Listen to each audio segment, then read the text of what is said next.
પાટણ નગરપાલિકાના ward number 9ના ભાજપના ઉમેદવારના મધ્યસ્થ ચૂંટણી કાર્યાલયનું ઉદ્ઘાટન ગુજરાત પ્રદેશ મહામંત્રી અજય બ્રહ્મભટ્ટના હસ્તે રિબિન કાપીને કરવામાં આવ્યું હતું।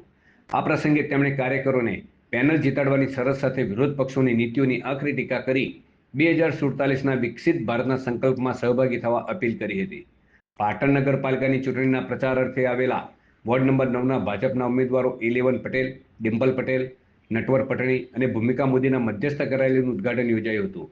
આ તકે ઉપસ્થિત જનમેદની અને કાર્યકરોને સંબોધતા પ્રદેશ મહામંત્રી અજય બ્રહ્મભટ્ટે પક્ષની શિસ્ત અંગે સ્પષ્ટ કર્યું હતું કે જો વોર્ડમાંથી આખી પેનલ નહીં જીતે તો કોઈપણ સભ્યને નગરપાલિકામાં મુખ્ય હોદ્દો આપવામાં આવશે નહીં।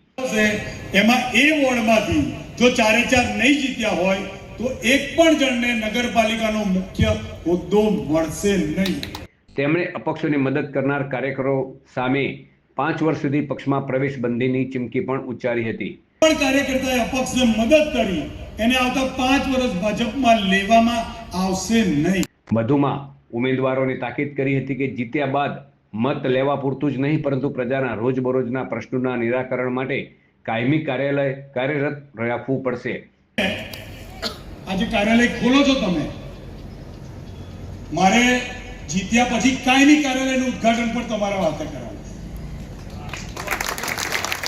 ખાલી મત લેવા માટે કાર્યાલય ન હોય, કાર્યાલય પ્રજાનું રોજબરોજનું કામ કરવા માટેનું પણ હોય। એટલે જીત્યા પછી આ જ લોકોને જમણવાર સાથે બોલાવી કેસીભાઈ રમેશભાઈના હાથે કાયમી કાર્યાલયનું ઉદ્ઘાટન પણ તમારે કરાવવું, જેમાં ગટર, પાણી અને લાઇટ જેવી પ્રાથમિક સુવિધાઓની જવાબદારી નિભાવવી અનિવાર્ય રહેશે। જો ચૂંટાયેલા પ્રતિનિધિઓ કામ નહીં કરે તો તેમની સામે પણ જિલ્લા ભાજપ દ્વારા શિક્ષાત્મક કાર્યવાહી કરવાની ચીમકી પણ ઉચ્ચારવામાં આવી હતી।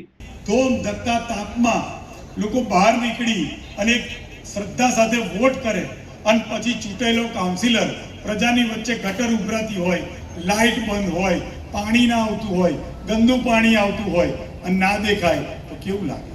કૂતરું મરી ગયું લેવા માટે 10 ફોન કરવા પડે, એ આપણને ક્યારેય ના થાય।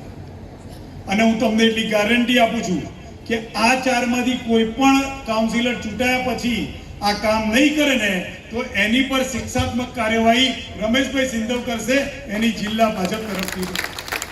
વિરોધ પક્ષ પર પ્રહારો કરતા તેમણે કોંગ્રેસના રાષ્ટ્રીય નેતૃત્વ પર નિશાન સાધતાની સાથે સરખામણી કરી હતી કે જેવી રીતે ઘુવડ અને ચામાચીડિયાને સૂર્યનો પ્રકાશ દેખાતો નથી તેવી જ રીતે વિપક્ષને ગુજરાતમાં થયેલો વિકાસ દેખાતો નથી। તેમણે વિકાસના મુદ્દે તૃષ્ટિકરણની રાજનીતિ બંધ કરી પાટણમાં કોંગ્રેસનો પંજો ન આવે તે જોવાની જવાબદારી નાગરિકોને સોંપી હતી।